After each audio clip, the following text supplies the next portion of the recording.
Welcome to From My Living Room to Yours. I'm Brenda Soul. I'm the rector at St. Andrew's Episcopal Church in Encinitas, California. We've been talking a lot over the last several weeks as a country, as a world, about how helpful routines are.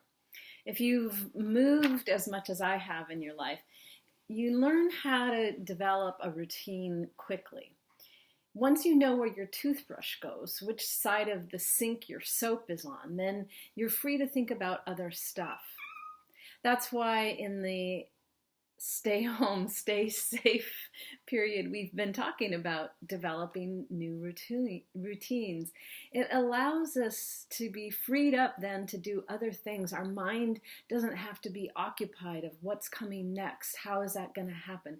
We get into a routine and we can relax into the things that need to be done.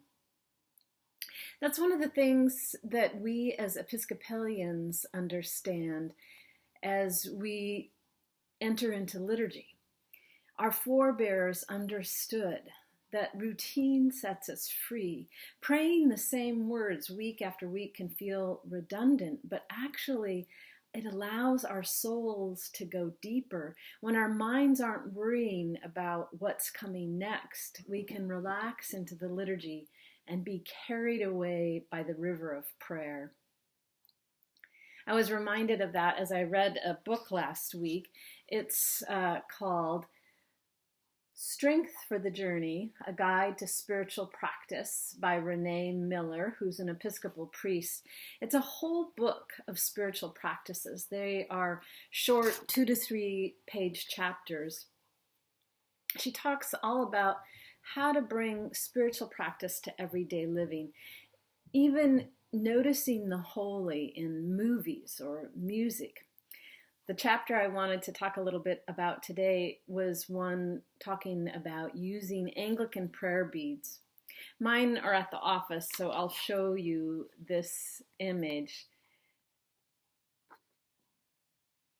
You'll find online some directions about how to use them. And one of the benefits about prayer beads is it's another way to keep our monkey minds, as the Buddhists call it, busy. As you move your fingers from bead to bead, your mind is engaged so that your soul can go deeper. You might use the prayer beads to pray the Lord's Prayer, whichever version you prefer.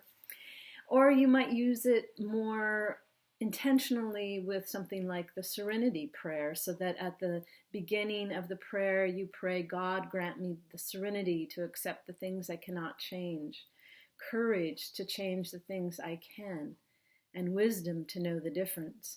And then as you move from one bead to the next bead, praying, living one day at a time, enjoying one moment at a time, accepting hardships as the path to peace, taking the world as it is, trusting that all will be well, that I may be reasonably happy in my life, letting go, letting God, and so on.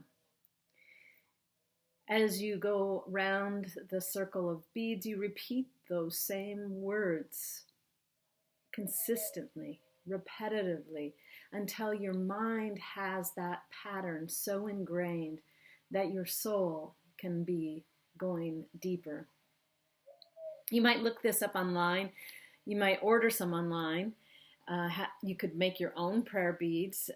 There's an order and you'd want different size beads, or you could just tie some knots on a piece of yarn. Of course, this is just one form of a spiritual discipline.